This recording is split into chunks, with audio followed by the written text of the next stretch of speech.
Europe 1 Soir. 19h, 21h, Pierre de Villeneuve. Et j'ai la chance d'être accompagné en cette première heure d'Olivier d'Artigol et de Catherine Ney. Bonsoir à vous deux. Bonsoir. Notre invité politique est ancien ministre de l'économie, il est député de Haute-Savoie, député Ensemble pour la République. Bonsoir Antoine Armand. Bonsoir. Vous qui avez eu, pas longtemps, mais vous avez eu quand même les mains dans le cambouis, puisque vous avez été à Bercy, vous avez été le patron de Bercy. Comment est-ce qu'on peut dire aux Français, j'allais dire d'un coup d'un seul, qu'il va falloir réarmer, qu'il va falloir construire l'Europe de la défense, qu'il va falloir protéger l'Ukraine? Et ma question c'est simple, est-ce que, à quel point, entre guillemets, notre économie française est solide pour supporter tout ça? Et c'est une excellente question et elle est extraordinairement complexe pour une raison très simple. On parle de deux choses très différentes. On parle du fait que dans un monde très brutal, où chacun défend ses intérêts nationaux et c'est totalement normal, on commence à peine, j'insiste, à peine à sortir de la naïveté, et donc il faut qu'on se renforce économiquement. Et on peut pas avoir d'un côté Donald Trump qui est prêt à faire des droits de douane exceptionnels, qui est prêt à faire des subventions exceptionnelles. Quand vous installez une usine aujourd'hui aux États-Unis, vous êtes soutenu de manière exceptionnelle, et nous, faire un conciliabule pour savoir si on peut revenir sur l'âge de départ à la retraite, si on peut aller encore plus loin dans la réduction du temps de travail, et s'il ne faut pas encore augmenter les fonctionnaires. Là, on est en déconnexion totale avec le monde économique qui est devant nous. Et donc ça, c'est un ressaisissement majeur. Ça, c'est le point 1. Le deuxième point, c'est que l'effort de réarmement à mener, que la France a lancé avec la loi de programmation militaire, il est à la fois immédiat, les armes qu'il faudra fournir demain aux pays qui devront se défendre, mais il est aussi sur du plus long terme. Et pour ça, il faudra aussi, sur le long terme, trouver l'argent. Le gouvernement mentionne l'épargne privée. Très bien, 6 000 milliards d'épargne en France, encore faut-il trouver les moyens de la flécher. Il y aura d'autres efforts à faire sur nos dépenses sur le long terme. Mais ce qu'il faut qu'on comprenne aujourd'hui, c'est que au-delà même de la question ukrainienne, au-delà même de la question russe, si on veut être un pays fort économiquement, on ne peut pas avoir des débats des années 80. On ne peut pas, à l'heure de Donald Trump, avoir des recettes mitterrandiennes. Ça ne peut pas être la solution économique pour le pays. Catherine Ney. Parce que les recettes mitterrandiennes étaient possibles alors que les caisses étaient pleines.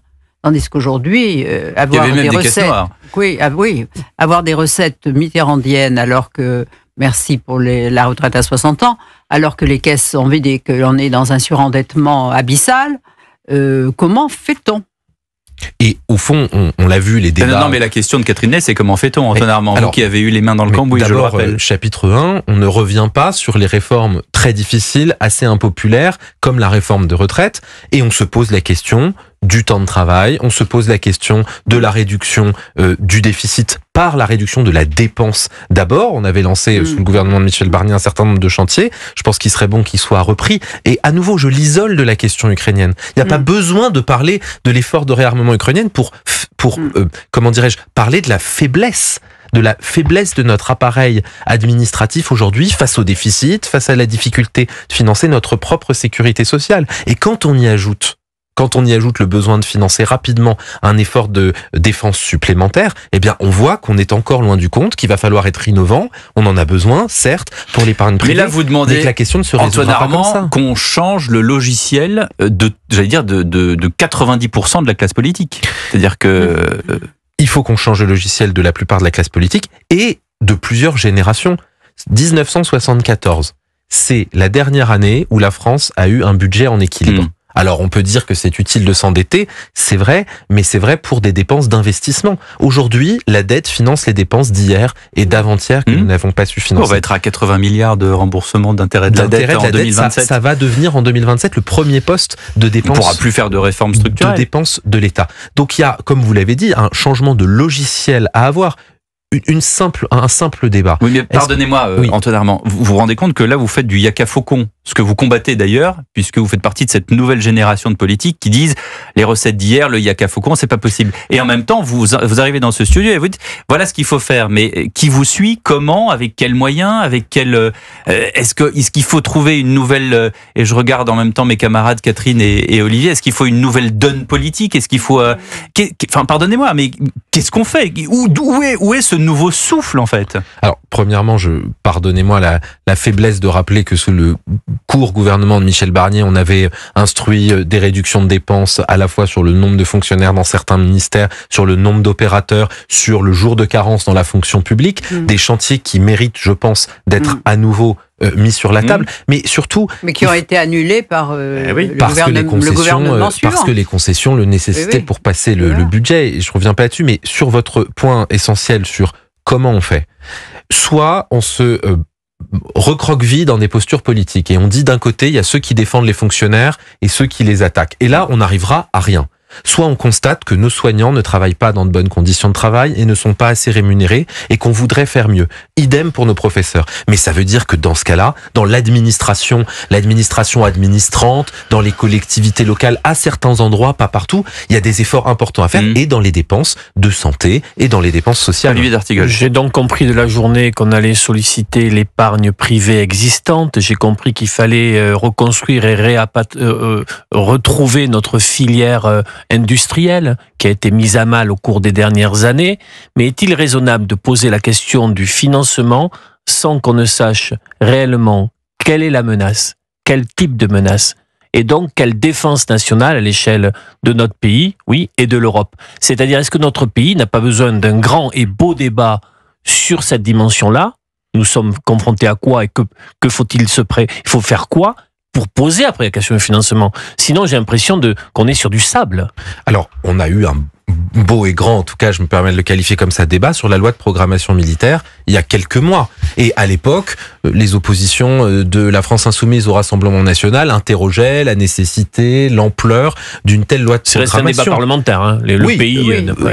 Vous avez raison. Est-ce qu'il faut l'élargir? Sans doute. C'était aussi le sens de l'intervention du président de la République, de montrer l'état de la menace, la diversité de la menace. Mais en tout cas, pour faire le lien entre les deux sujets qui ont été évoqués, il ne faut pas se mentir et on ne peut pas continuer à ne pas faire de lien entre l'état économique, l'état budgétaire et le rayonnement politique et géopolitique du pays. Qui peut croire que nous serons un pays fort et entendu dans les enceintes internationales face à Donald Trump avec Ursula von der Leyen si nous avons un déficit qui continue d'être de 6%, une dette de 3 300 milliards et que nous sommes parmi le pays qui travaille le moins en Europe. En fait, c'est nous-mêmes qui devons nous regarder. Ce débat, c'est avec nous-mêmes qu'on doit l'avoir. Nous sommes d'accord que sur les 800 milliards du plan von der Leyen, 650 reposent sur les États-nations et sur nos budgets.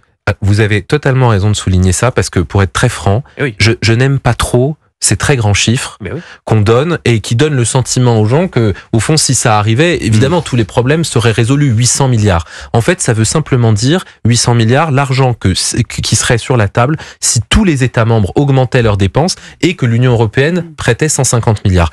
C'est très important. Ce qui est très hypothétique. Et ce qui est aujourd'hui la tâche, par exemple, que mène le chancelier allemand, qui n'avait pas mis ça dans son programme électoral, qui va devoir se confronter à son propre Parlement pour pouvoir le faire aboutir. Mais ce que fait, à juste titre, je crois, le président de la République, c'est aussi de, pour le coup, sonner l'alerte au niveau européen et de dire qu'on ne sera pas crédible face à Donald Trump, face à Vladimir Poutine, si les États membres sont en ordre dispersés. Une pause. Pardonnez-moi, Catherine, vous allez poser votre question juste après le rappel de l'actualité. Antoine Armand est avec nous sur Europe 1. À tout de suite. Europe 1 Soir.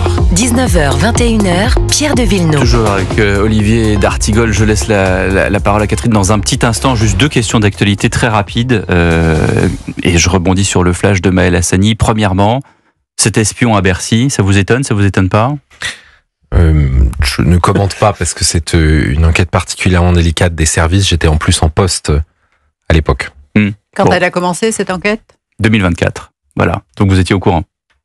Je commande pas les enquêtes des services. Deuxième question d'actualité, le track de LFI sur Cyril Hanouna. Impossible de pas y voir l'iconographie antisémite classique. Ouais. C'est d'ailleurs exactement pour ça, j'imagine, que la France Insoumise a changé l'image un peu après. C'est déshonorant, ça nécessite d'apporter son soutien à Cyril Hanouna. Au-delà même de l'iconographie, ça donne le sentiment qu'on peut livrer à la vindicte populaire un homme pour ses opinions, quoi qu'on en pense, c'est insupportable et c'est inacceptable. Et c'est malheureusement une dérive additionnelle, supplémentaire de la France Insoumise. Catherine Ney. Oui, Georges Pompidou disait que si la France voulait continuer à porter la voix universelle du général de Gaulle, Eh bien, il y avait qu'une chose, c'est qu'elle soit une grande économie. Voilà, c'était son projet et c'était cohérent. Et voilà. Et aujourd'hui, bon, la France a une voix, on le voit avec le président, et c'est vrai qu'il a une communication qui est assez performante en ce moment, et en tous les cas, il est sorti de son silence, même beaucoup. Et donc, il existe aux yeux des Européens, d'abord parce que c'est le plus ancien, il connaît tout le monde, il a un lien avec Donald Trump, et tout en étant le plus jeune. Et il parle bien anglais, il a des atouts, mais il est à la tête d'un pays qui est en train de vaciller économiquement et dont on se demande, avec un commerce extérieur complètement effondré, avec quoi on peut remonter. Et donc, ça peut durer combien de temps, cette communication présidentielle réussie, en contraste avec ce pays qui n'est pas dans un bon état?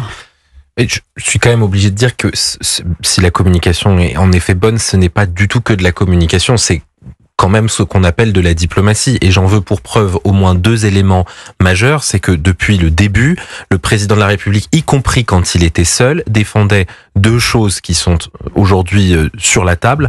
1, une défense européenne. Et je le dis, il y a encore 4 ou 5 ans, il était pour les partenaires de l'Union européenne totalement impensable d'avoir les discussions qu'on a aujourd'hui. Oui. L'Union européenne et les 800 milliards dont on parlait à l'instant, il y a encore quelques semaines, le chancelier allemand, le futur chancelier allemand, n'en parlait lui-même même pas. Donc, il a permis d'avancer sur ce sujet-là. Le deuxième sujet sur lequel il a permis d'avancer, c'est la bataille, si j'ose dire, pour la paix, mais pas à n'importe quelle condition. Parce qu'on se souvient tous sur ce plateau des accords de Minsk, du fait que la Russie s'était mise autour de la table, qu'on y voyait un progrès, et qu'en fait, la Russie, avec les accords de Minsk, c'est visiblement, on peut le dire a posteriori, acheter une remise en forme diplomatique, une forme de communication pendant quelques temps pour recommencer un peu après. Donc la paix, oui, c'est le président l'a dit, la France la défend, mais la paix pour la trêve pour quelques semaines ou quelques mois après, recommencer sur un autre territoire ukrainien, dans une autre partie, en Moldavie, on voit que les menaces et les intimidations sont fortes, ça n'a pas d'intérêt, ce n'est pas vraiment faire la paix. Mais pour rebondir sur la question de Catherine, on parle beaucoup, et Marc Ferracci, qui est le ministre de l'Industrie, maintenant parle de la réindustrialisation. Alors on a l'impression que d'un coup, on va revoir les aciéries qu'on voit dans les films de Claude Sautet et de Melville, qu'on va avoir des bassins d'emploi, que les gens vont être heureux, et en même temps, on se désole que Monsieur Musk n'ait pas choisi la France pour installer l'usine Tesla. Aujourd'hui, on a peut-être changé d'avis d'ailleurs là-dessus. On a peut-être changé d'avis. On se souvient de Monsieur le maire qui disait qu'il voulait abaisser au maximum les impôts de production. On voudrait qu'il y ait de l'investissement en France, mais on sait que dans la plupart des banques, et notamment les banques de détail, donc celles que vous, moi, avons, la carte bleue pour retirer l'argent de tous les jours, sont pas mal contrôlées par des fonds d'investissement américains. Donc certains observateurs économiques disent, bah oui, mais vous savez, les Américains, ils ont exactement la même dette que nous. Bah oui, mais en même temps, la dette, elle est chez eux, et l'argent, il est chez eux. Donc c'est l'argent américain, simplement, nous, c'est l'argent américain aussi. Donc comment est-ce qu'on fait? Alors j'adorerais, chère Catherine, que nous retrouvions la France de Georges Pompidou, où il y avait 6% de croissance et qu'à la fin de son mandat, les Français avaient gagné 25% de pouvoir d'achat. Et 300 000 chômeurs. Et voilà, et 300 000 chômeurs. Mais encore une fois, on est loin du compte, j'ai l'impression, monsieur l'ancien ministre de l'économie. Vous avez soulevé énormément de questions. Et j'en prends quand même. Pourtant, c'est une photo Polaroid de ce qui se passe là. Vous avez remarqué que j'ai pas du tout dit que je les trouvais pas légitimes. Je soulignais leur nombre. J'en prends 2 qui vont très bien ensemble, la question du financement et la question de l'industrie. Vous avez, dans les pays où il y a de la retraite par capitalisation, des fonds avec une maturité qui leur permettent d'investir sur 10, sur 20, sur 30 ans. Or, de quoi l'industrie de demain, pas la peine de revenir à l'industrie d'il y a 40 ou 50 ans, de quoi l'industrie a besoin? De beaucoup d'argent, parce que ça coûte très cher de financer une usine, et sur un temps long, parce que c'est pas rentable en 1 ou 2 ou 3 ans une usine. Il faut 5, 7 ans pour la construire, 7, 10 ans pour qu'elle devienne rentable. Et ne pas mettre ces sujets sur la table, ce serait ne pas voir qu'on a besoin que les Français ne mettent pas leur argent que dans une assurance vie, que dans de l'épargne réglementée qui a son intérêt, mais qui ne suffira pas à relancer l'économie européenne. Là où les Américains réussissent, c'est qu'ils ont un financement privé très abondant qui fait que quand vous lancez aujourd'hui une usine, une entreprise aux États-Unis, vous avez de la liquidité. Donc on supprime la retraite par répartition et là on remplace par la capitalisation. On se pose la question d'une dose de capitalisation pour commencer. Dans un monde Qu'est-ce qui bloque dans le fameux logiciel français dont on parlait tout à l'heure? Ce qui bloque, c'est que on raconte des choses fausses sur le système par répartition. Par exemple, attention, parce que D'Artigol va pas être d'accord. Je suis très attentif. Par exemple, on ne dit pas, beaucoup d'experts comme Jean-Pascal Beaufret l'ont montré, on ne dit pas qu'une grande partie aujourd'hui des retraites ne sont plus financées seulement par les cotisations, mais par des impôts ou par des subventions. Le Premier ministre Bayrou a cessé de le dire à un moment donné. Le Premier ministre lui-même l'a dit quand il était au commissaire au plan.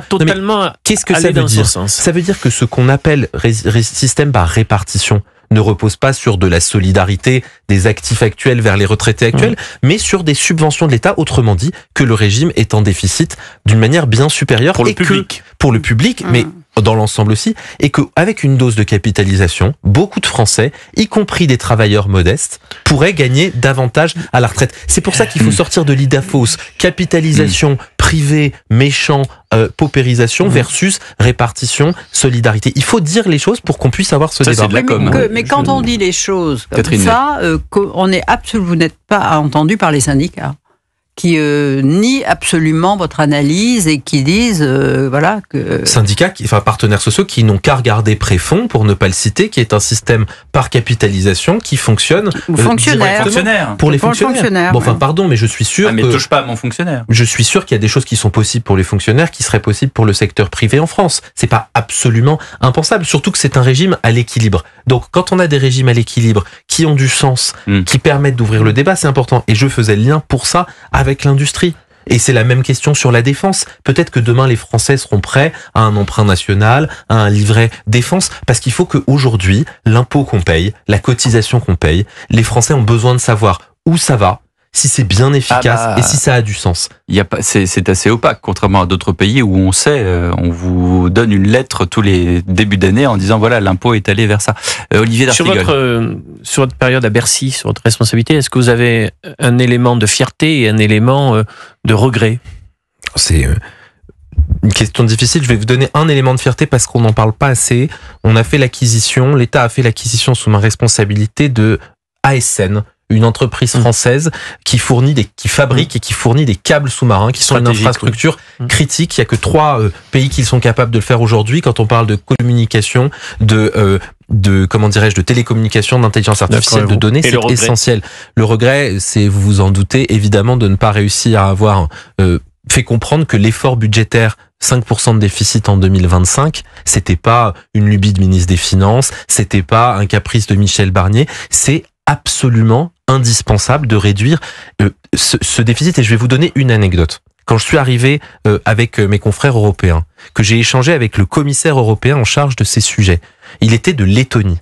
En Lettonie, on a fait un effort des finances publiques d'une nature sans commune mesure. Autrement dit, en Lettonie, on a baissé de 25% les retraites des fonctionnaires, de 30% les retraites, les salaires de la fonction publique en quelques années pour rattraper l'écart. Évidemment, il n'est pas question de faire ça en France. Mais quand vous arrivez face à des partenaires qui ont fait un tel effort et que vous dites, nous, on fera 1 point d'effort la première année. Ça s'appelle une politique d'austérité. Vous mesurez le décalage. En France, nous ne faisons pas d'austérité. C'est très bien. Ne la faisons pas, mais il faut faire de la rigueur dans les prochaines années. Il faut le dire. Et si on vous rappelle à Bercy, vous êtes partant pour refaire un petit tour? Quand vous faites de la politique, heureusement que vous êtes prêt à prendre des responsabilités, mais pas à n'importe quelle condition. Et pas évidemment pour n'importe quel mandat. Quand on arrive dans un ministère comme ça, aussi vaste, aussi prestigieux, dans le fond, qu'est-ce qui vous a le plus étonné? Qu'est-ce qui vous a fait le plus peur? Juste.